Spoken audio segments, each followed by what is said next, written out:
Hello बच्चों, आज हम इस वीडियो में कक्षा 5 की हिंदी पुस्तिका अभ्यास भाषा अभ्यास का पहला अध्याय दिमागी लड़ाई का प्रश्न उत्तर करेंगे। तो शुरू करते हैं। पहला प्रश्न है, ऊपर दिए गए वाक्यों में मोटे काले शब्दों पर ध्यान दीजिए और उन्हें नीचे लिखिए। तो आप देख सकते हो यहाँ पे जो डार्क कलर से लिखा हुआ है उसे आपको यहाँ फिल इन द ब्लैंक्स में भरना है। तो मैंने लिख दिया है। इस तरीके से आप भी ध्यान से देखकर इसे आपको यहाँ लिखना है। अगला प्रश्न है, नीचे दिए गए वाक्यों को सही शब्द से पूरा कीजिए। तो यहाँ ब्रैकेट में जो दिया हुआ है शब्द उसमें से चुन के आपको भरना है कि कौन सा शब्द यहाँ पर होगा। गणित के सवाल हल करना डैश खीर है। टेढ़ी खीर, टेढ़ी खीर, तो टेढ़ी होगा। मेरे घर के पीछे आम का एक डैश पेड़ है। बढ़ा और बड़ा, तो क्या होगा। आप इस तरीके से आप सेंटेंस जब पढ़ोगे तो आप आसानी से खुद से लिख सकते हो। यहाँ मैंने सारे प्रश्नों का उत्तर लिख दिया है। तो ये सारे प्रश्न फिल इन द ब्लैंक्स का कंप्लीट होता है। अगले प्रश्न पे आते हैं। नीचे दिए गए शब्दों में वाक्य बनाकर लिखिए। तो यहाँ जो शब्द दिए हैं उनसे आपको वाक्य बनाना है। तो मैंने यहाँ वाक्य लिख दिया है। आप अपने से खुद से भी लिख सकते हो अलग वाक्य, लेकिन ये शब्द का यूज आपको करना है। जैसे अकबर मुगल सल्तनत के सबसे न्यायप्रिय शासक थे। तो आप इसके अलावा अलग भी लिख सकते हो, जैसे अपने पाठ से संबंधित भी लिख सकते हो।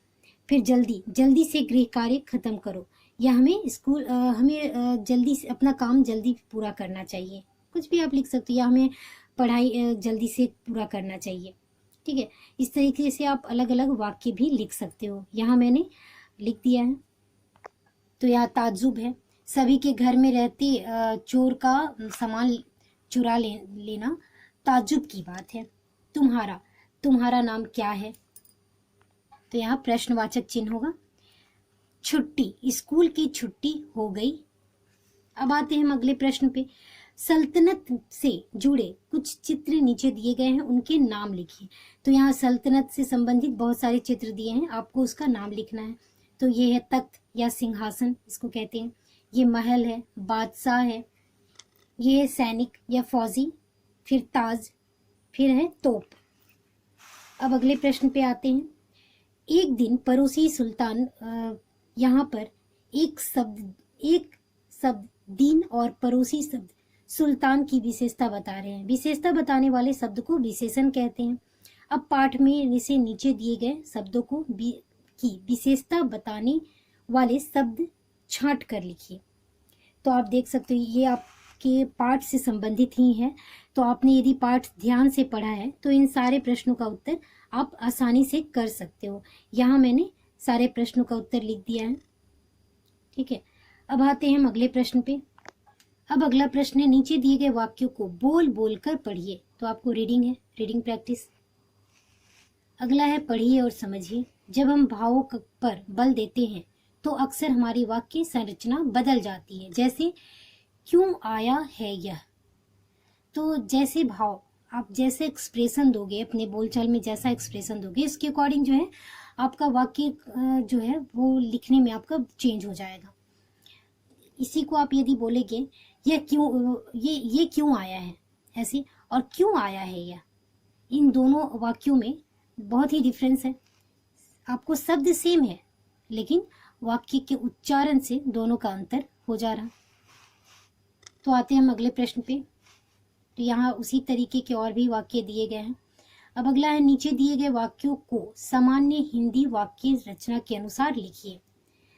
उसने ऐसा क्यों किया भला। ये आपको थोड़ा घुमा के लिखा हुआ है उस सेंटेंस को, इसको आपको सीधी लाइन में लिखना है। तो भला उसने ऐसा क्यों किया। ये लाइन और ये लाइन दोनों में शब्द सेम प्रयोग हुआ है, लेकिन उन शब्दों का उच्चारण के अनुसार उसकी संरचना जो है वो बदल जाती है। अब अगला है, यह था आपके तख्त के चारों ओर लकीर खींचने का मतलब। यह आपके तख्त के चारों ओर लकीर खींचने का मतलब है। तो आप देख सकते हो कि दोनों ही वाक्यों में आपकी इसकी संरचना यदि बदल जाते हो तो इसका उच्चारण भी बिल्कुल अलग लगता है। उसी तरह है, पर वह कुछ समझ तो सका ना। ये है प्रश्नवाचक और इसको बोलते हैं ऐसे ऐसे। क्या वह कुछ समझ सका? क्या हो गया आखिर? अब इसको लिख सकते हैं आखिर क्या हो गया। अब आते हैं हम अगले प्रश्न पे। नीचे दिए गए शब्द सीढ़ियों को चित्र की सहायता से पूरा कीजिए। तो आप देख सकते हो इसको आपको ये जंबल वर्ड जो होता है उसे आपको ये बॉक्स को पूरा करना है। जैसे पहले यहाँ क्या है, दीपक, तो यहाँ लिखा हुआ है पहले अ है, तो अ से कौन सा शब्द होगा, अनार। फिर आता है दी, तो दी से क्या होगा, दीपक या दीवार। फिर च है चांदनी। फिर पा तो पालक। फिर चा से क्या शब्द होगा, चांद या चांदनी।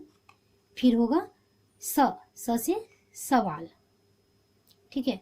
और उसके बाद आता है च से चावल। तो इस तरीके से आपको यहाँ फिल करना है जैसे लिखा हुआ है उसके अकॉर्डिंग, जैसे अ दी चा फिर प चा, इसके अकॉर्डिंग आपको शब्द को समझ के यहाँ फिल करना है। तो यहाँ मैंने कर दिया है। अब आते हैं हम अगले प्रश्न पे। अगला प्रश्न है, नीचे दी गई चित्रकथा में अपने संवाद लिखिए। तो यहाँ आपको एक चित्र दे दिया गया है, इसके अनुसार आपको खुद से इस कहानी को लिखना है। यहाँ लिखा नहीं गया है, सिर्फ वाक्य पिक्चर दे दिया गया है। आपको पिक्चर को समझ के क्या बात है वो आपको लिखना है। तो जैसे मैंने यहाँ लिख दिया, आप अपने से भी लिख सकते हो। जैसे मैंने यहाँ लिखा है, एक दिन दोनों दोस्त भीषण गर्मी में प्यास से बेहाल पानी की तलाश में घूम रहे थे। आप देख रहे हो। फिर दूर से वह पानी, देखो पानी, ठीक है, वो पानी देख लेते हैं, दौड़ते हैं और पीने की कोशिश करते हैं। फिर अगला आता है, इस पानी कितना गंदा है। हाँ, पानी में बदबू भी है। दोनों बात करते हैं। लोग क्यों नहीं समझते कि जल ही जीवन है और इसे स्वच्छ रखना हमारा कर्तव्य है। एक दोस्त जो है वो बोलता है।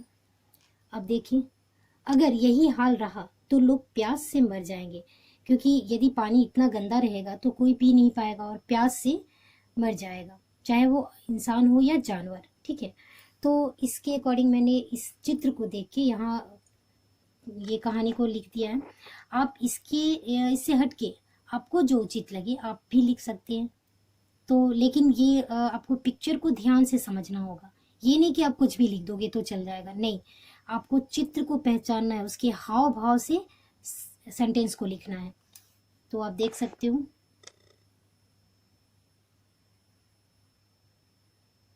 यहाँ हमारा ये चित्र कथा कंप्लीट होता है। तो इस तरह से इस पार्ट से संबंधित सारे प्रश्न उत्तर यहाँ कंप्लीट होते हैं। अगर आपको ये वीडियो अच्छा लगा तो लाइक करें, शेयर करें, मेरे चैनल को सब्सक्राइब करना बिल्कुल ना भूलें और अपने विचार जो है कमेंट बॉक्स पे जरूर लिखें। धन्यवाद।